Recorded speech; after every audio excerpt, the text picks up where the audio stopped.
тұрған гидроузеліміз өте маңызды Қызылорда облысы бойынша. Негізінен бұл гидроузел соғыстан да 1940 жылы жобалау жұмыстар басталған. Сосын соғыс біткеннен кейін 54 жылы құрылысы басталып, 56 жылы іске қосылған. Енді 70 жылға жуықтап қалды. 14 жылы тексеру жүргізіп, гидроузел авариялық жағдайда тұр деп, соны жапқан вообще проездге.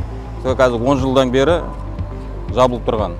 20 жылы қаржы бөлініп, 3 миллиардтан астам ақша. Бұл вообще гидроузел қазіргі бүгінгі су шаруашылық министрлігі қарамағында гидроузел.